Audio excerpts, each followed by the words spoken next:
Hi friends. ஒரு 2 வருஷத்துக்கு முன்னாடி நான் ஒரு ஐடி ஃபீல்டில் ஒர்க் பண்ணிகிட்ருந்தேன். அப்போது நான் நிறைய சம்பாதிச்சேன்.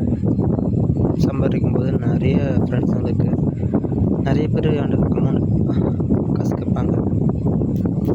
அந்த நேரத்தில் நம்ம வந்து இல்லைன்னு சொல்ல மாட்டேன், எல்லாருக்கும் ஹெல்ப் பண்ணுவேன். அவங்க கேட்குற அமௌண்ட்டு கம்மியாக இருக்குது, அதிகமாக இருக்குது, அதெல்லாம் பார்க்க மாட்டேன். கேட்குறேன்னு சொல்லிட்டு கொடுத்துட்டே இருப்பேன். ஹெல்ப் தான் பண்ணுவேன், அது கடனாக கூட கிடையாது, ஹெல்ப் தான் பண்ணுவேன். நான் கொடுத்த அமௌண்ட்டு நான் கேட்க கூட மாட்டேன். கேட்கவும் எனக்கு பிடிக்காது. அடுத்த மனசுக்கு கஷ்டப்படுமேன்னு சொல்லிவிட்டு நான் அதெல்லாம் கேட்குறது கிடையாது. இப்போ நான் ஐடி ஃபீல்டு கிடையாது, வெளியே வந்துட்டேன். வெளியே வந்ததுக்கப்புறம் கொஞ்ச நாள் தான் கரெக்டாக இருந்துச்சு, லைஃப் பேலன்ஸ் பண்ண முடிஞ்சிச்சு. அதுக்கப்புறம் ஒன்றுமே பண்ண முடியல, மேரேஜ் ஆகிடுச்சு, குழந்தைங்க இருக்குது. இந்த சுச்சுவேஷனில் நம்ம ஒரு எமர்ஜென்சி அப்படிங்கிறப்ப நமக்கு அமௌண்ட்டு கொஞ்சம் கேட்குறோம். நான் கடனாக கூட நான் திரும்ப கேட்கும்போது கடனாக தான் கேட்குறேன் தவிர்த்து நான் திரும்ப நான் கொடுத்த காசு தரடான்னு சொல்லிட்டு கேட்குறதே கிடையாது. நான் கொடுத்துட்றேன்டா, ஒரு 2 மந்த் டைம் கூட கொடுத்துட்றேன், 1 மந்த் டைம் கூட கொடுத்துட்றேன்னு சொல்லிட்டு நம்ம கேட்குறோம். அந்த நேரத்தில் நமக்கு யாருமே ஹெல்ப் பண்ண மாட்டாங்க. நம்ம கூட ரொம்ப ரொம்ப க்ளோஸாக இருப்பாங்க. லைஃப்பில் இவங்க தான் இருக்கணும், இப்படி தான் ஃப்ரெண்ட்ஸ், நம்ம படத்தில் பார்க்குற மாதிரியே இருக்காங்க ஃப்ரெண்ட்ஸுங்க அப்படின்னு சொல்லிட்டு நமக்குள்ள ஒரு எண்ணம் வரும்.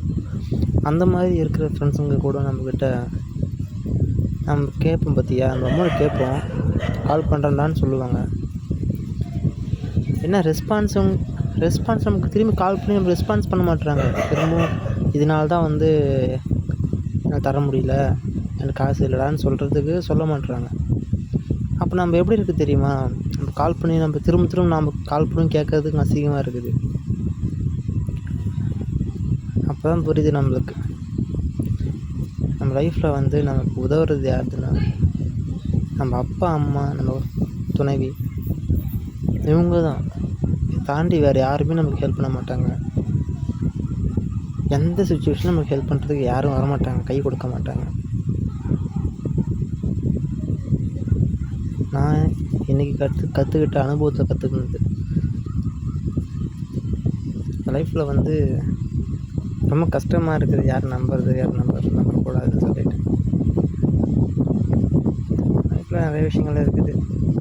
அதை ஒரு சின்ன பாடமாக எடுத்துக்கிட்டு லைஃப்பில் இதுக்கப்புறம் முன்னேறி போய்கிட்டே தான் இருக்கேன். நிறைய லைஃப்பில் நிறைய பாடங்கள் நான் கற்றுக்கிட்டு தான் இருக்கேன்.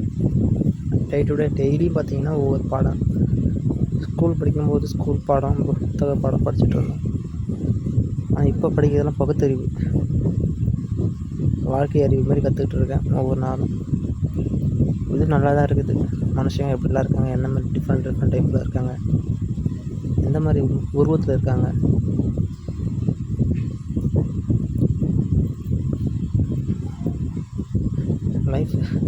லைஃப் பற்றி நானும் சொல்கிற ஒரு சுச்சுவேஷன் ஆகிடுச்சு. ஓகே, எனக்குள்ள இருந்த ஃபீலிங்ஸை ஷேர் பண்ணியிருக்கேன்.